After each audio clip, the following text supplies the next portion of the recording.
Et toute la dimension aussi que moi j'avais dans le catholicisme qui m'avait rebuté quand j'ai commencé à le questionner, cette espèce de ce qu'on appelait à l'époque croix ou meurt. Je me souviens en 5e année, ça m'a marqué. J'avais demandé à l'abbé Lebel qui venait une fois par semaine nous faire la catéchèse au couvent. J'avais dit, écoutez, mes parents m'ont acheté une encyclopédie et dans l'encyclopédie, on dit que l'univers a été créé sur des milliards d'années, mais vous dites que ça a pris 7 jours. Ça marche pas votre affaire, abbé Lebel. Et j'ai été punie pour avoir posé cette question-là. À genoux, les bras en croix dans le coin de la classe. Ça marque un peu, hein?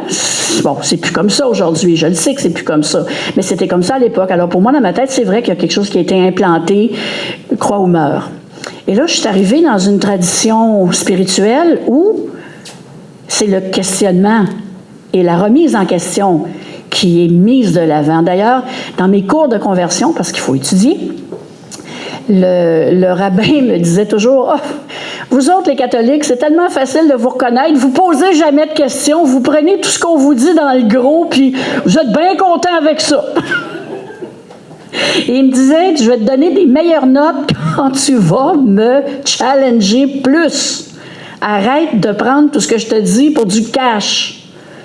C'est quand même assez particulier. Alors, oui, c'est sûr que la fille curieuse, puis peut-être un petit peu polémiste sur les bords que je suis, j'ai aimé ça, cette approche-là, moins axée sur la foi, le croire, et plus sur l'action, sur poser des gestes, la mitzvah, qui est, alors vous avez entendu l'expression bar mitzvah, qui veut dire le fils des commandements, ou pour les filles, c'est la bat mitzvah. C'est un commandement, oui, c'est une bonne action, mais c'est aussi le cœur de la vie qu'un bon juif veut vivre, c'est-à-dire de poser des gestes de bonté. Là, on parle du livre, là, hein? Je ne vous dis pas que c'est comme ça tout le temps. Ils sont pas plus. Faut pas. Moi, une de mes erreurs, ça a été de prendre de mettre les gens religieux sur un piédestal. Et j'avoue que là-dessus, je me suis trompée parce que chez les gens religieux, il y a autant de monde tout croche que chez le monde pas religieux. Ça j'ai appris ça. Mais la tradition de poser des questions, ça fait partie des choses pour lesquelles j'ai accepté peut-être de mettre de côté certains principes égalitaires. Exemple, à la synagogue, une synagogue orthodoxe, parce qu'il faut comprendre, hein? Bon, les Hassidim, à Montréal, il y a 90 000 Juifs au Québec, parce qu'il n'y a pas juste à Montréal, hein? Les Juifs, quand ils sont arrivés au Québec en 1760, il y en avait avant, mais ils ne pouvaient pas le dire parce que c'était interdit sous le régime français pour les Juifs d'habiter dans la colonie française. Alors, quand les Anglais sont arrivés, à ce moment-là, les Juifs ont commencé à arriver d'Angleterre. La première famille, la famille Hart, les ancêtres de Corey Hart, croyez-le ou non, se sont établis à Trois-Rivières, Louisville, beaucoup le long du Saint-Laurent, à Québec aussi, et aussi un peu à Montréal vers 1760. Donc, ça fait quand même longtemps que la communauté est ici. Et il y a 2 semaines, j'ai donné une conférence dans une synagogue à Montréal. Cette congrégation-là date de 1768. On l'appelle Sheharit Israël. C'est sur l'Égaré, dans le quartier Côte-des-Neiges. Bon, le building, lui, est plus récent que ça, mais la congrégation comme telle existe depuis 1768. Alors, je fais un petit aparté. Vous allez me permettre. Ça me fait un petit peu défriser quand j'entends dire que les Juifs sont des immigrants au Québec. Disons que ça fait un bout. Alors, il y a 90 000 Juifs. De ce nombre-là, à peu près 25% sont francophones d'origine. Les séfarades, ce sont les Juifs qui initialement venaient du Portugal, de l'Espagne, qui ont été expulsés finalement. On les appelle aussi les Juifs orientaux, les Juifs arabes. On va entendre ça, cette expression-là de temps en temps. Alors, ils ont commencé à arriver ici vers les années 1960-70. Beaucoup ont été expulsés des pays du Maghreb ou sont partis après l'indépendance des pays du Maghreb. Même au Maroc, où il y a eu une superbe collaboration entre les communautés juives et les communautés musulmanes, il y a quand même eu des tensions après l'indépendance, en Algérie aussi, et il y a beaucoup de Juifs qui sont partis. Il y en a qui sont allés en Israël, mais il y en a beaucoup qui sont venus ici parce que ça parlait français. Et savez-vous qu'est-ce qu'on a fait quand ils sont arrivés ici et qu'ils parlaient français? On les a forcés à envoyer leurs enfants à l'école anglaise. Parce que, à l'école française, à l'époque, on n'acceptait pas les non-catholiques. Alors, j'ai récemment écrit la biographie, elle n'est pas publiée encore, de Sonia Benezra, qui m'a raconté ses années d'école et la frustration de ses parents, qui étaient francophones de Tanger, et qui ne comprenaient pas pourquoi la petite Sonia et ses sœurs ne pouvaient pas aller à l'école en français et devaient aller apprendre l'anglais. Alors, c'est un petit bout qu'on oublie, ça. Mais bon, c'est un détail historique. Alors, il y a à peu près 25 des 90 000 qui sont francophones. Sur les 90 000, il y a à peu près 12 000 personnes qui se réclament du mouvement hassidique. On a tendance à les appeler les ultra-orthodoxes. C'est pas faux, parce qu'il y a des orthodoxes plus cool, il y a tout ça.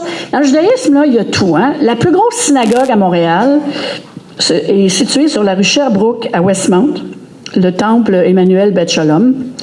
Et c'est la plus grosse congrégation là, en nombre. Et le rabbin n'est pas un rabbin, c'est une rabbine. Et la rabbine est gay, est mariée avec une autre femme et ils ont des enfants. Alors, vous me trouverez ça dans une église catholique, vous autres? J'en ai pas vu encore. Puis là, je parle pas d'une petite synagogue là, dans un fond de cour, la plus grosse. Ce sont évidemment des Juifs libéraux et aux yeux de vos voisins hassidiques d'Outremont, ils les voient pas vraiment comme des vrais Juifs, mais c'est un problème, ça, c'est un problème de perspective. Ils le sont, croyez-moi. Donc, tu as ça, puis à l'autre bout, tu as les gens qui habitent surtout dans le Myland, les Satmar, parce que dans les familles, je disais tantôt que les Hassidim, c'est pas un groupe, il y a à peu près une centaine de groupes, de familles hassidiques dans le monde. Et à Montréal, il y en a à peu près 12 qui sont représentés. Alors, on a ceux qui sont ouverts, très ouverts, ceux qui m'ont accueilli au départ, qu'on appelle les Lubavitch. Il n'y en a pas à Outremont, des Lubavitch. Ils sont dans Côte-Saint-Luc, Amstead, Snowden, dans ce coin-là, Dollard-des-Ormeaux, plus dans ce coin-là. Et c'est eux, d'ailleurs, le film là, qui va être présenté demain, c'est sur cette communauté-là que ça se passe. Mais là, on parle, ce sont des vrais Hassidim, mais ils sont comme plus ouverts sur le reste du monde que, par exemple, les gens du Myland, en particulier les Satmar, qui, eux, on pourrait dire, sont vraiment, eux, à l'extrême de la fermeture, et eux ne reconnaissent même pas les autres Juifs hassidiques. Alors, puis là, peut-être que vous avez la question en tête, mais pourquoi ils ne nous regardent pas dans la rue? Pourquoi ils ne nous parlent pas? Pourquoi ils ne nous voient pas? Ils ne voient pas un autre juif non plus. Ils ne voient même pas un autre juif avec un chapeau noir et une robe noire s'il n'est pas de sa propre famille. C'est vraiment, là, on peut vraiment parler de repli identitaire. Donc, moi, je suis rentrée dans ce monde-là à travers les Lubavitch, qui sont quand même très nombreux. C'est probablement le groupe hassidique le plus nombreux et le plus influent dans le monde. Je ne sais pas combien il y en a, peut-être quelques centaines de milliers. Il y a 16 millions de Juifs dans le monde. Il y en a à peu près pratiquant peut-être 30%. Et du 30%, il y a peut-être un autre 15% qu'on pourrait dire orthodoxe, ultra-orthodoxe. Mais encore là, il y a toutes les couleurs là-dedans. Là. Il y a des orthodoxes dont les femmes vont porter des perruques, mais des pantalons, et d'autres dont ils vont porter des perruques, mais jamais ils mettront une paire de pantalons. Parce que pour elles, c'est quelque chose que faut pas faire. Alors, c'est sûr que quelqu'un comme moi a dû marcher sur certaines choses. Puis tantôt, j'allais vous dire, quand j'allais à la synagogue, une synagogue hassidique, ce qui n'est pas le cas, par exemple, à la synagogue à Outremont, dont la femme est une rabbine, les femmes et les hommes sont passés ensemble. Alors, il y avait une séparation, un rideau entre les deux. On n'était pas dans une autre pièce, c'était vraiment à gauche et à droite. Et le rideau une séparation qui s'appelle la méritza. Alors, d'un côté les femmes, d'un côté les hommes. C'est sûr que la première fois que je suis rentrée là, j'ai fait « Oh boy! Qu'est-ce que c'est ça? » Mes enfants, dans tout ça. C'est sûr qu'au début, ils trouvaient ça bien cool, puis ils m'ont acheté le petit rail, puis ils étaient bien contentes, mais à un moment donné, je me suis mise à devenir plus plus pratiquante.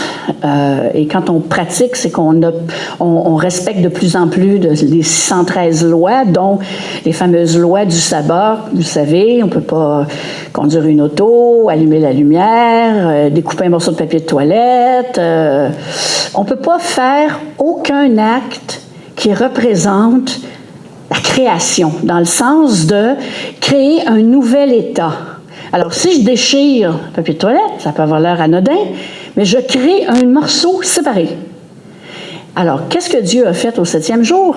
Il s'est reposé. Comment il s'est reposé? Il s'est reposé en arrêtant de créer. Il a dit, là, moi, j'ai assez créé cette semaine, ça va faire. Je ne crée plus.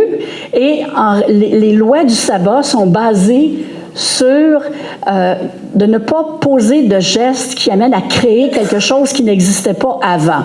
Donc, tu allumes la lumière, tu crées de l'électricité, tu crées un courant électrique, etc.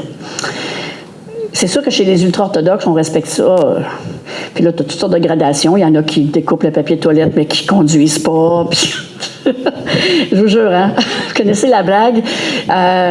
C'est un bateau qui arrive sur une île déserte et il trouve une espèce de Robinson Crusoe juif et ils lui disent mon ami, nous sommes venus vous sauver, mais avant, nous avons une question pour vous. Pourquoi il y a 2 synagogues? Vous êtes tout seul? Et monsieur de dire, tu penses que je vais aller là, moi?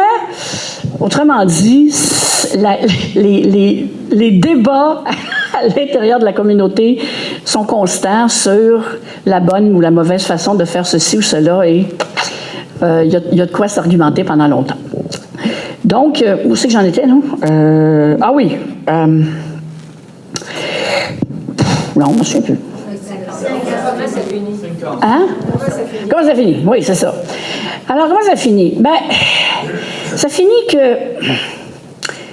après toutes ces années d'études, après tous ces renoncements, après tout ça, on peut l'appeler le rabbin en chef, c'est toujours une personne qui vient cacher un peu la sauce, m'a dit, écoutez, oui, vous êtes très impliqués dans la communauté, puis en même temps, moi, j'avais une grosse job à cette époque-là, je dirigeais le magazine En route d'Air Canada.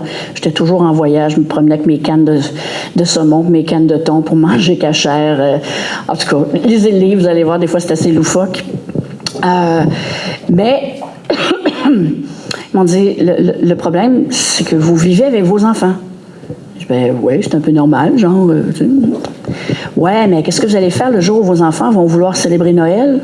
Ben, je ferai un arbre de Noël dans leur chambre. Moi, personnellement, Noël, j'aime pas beaucoup ça, fait que j'étais assez contente de pouvoir passer à côté. Mais elles feront ce qu'elles voudront. Mauvaise réponse. Qu'est-ce que vous allez faire le jour où elles vont rentrer un cheeseburger avec du bacon dans la maison? Ce qui viendrait déstabiliser la cache-route de ma cuisine, parce que j'avais 2 lave-vaisselle, 2 cuisinières, des armoires pour la vaisselle lait, des armoires pour la vaisselle viande. Cuisine cachère, c'est quelque chose. Et si t'es vraiment très, très, très orthodoxe, si t'échappes, je sais pas moi, une goutte de graisse de bacon sur ton comptoir, ta cuisine doit être complètement refaite. J'exagère un peu, mais à peine. Alors, ils m'ont dit, il y a un problème. Est-ce que vos enfants pourraient aller vivre chez leur père? Bien là, la 13e condition sur la liste pour devenir membre était rendue inacceptable.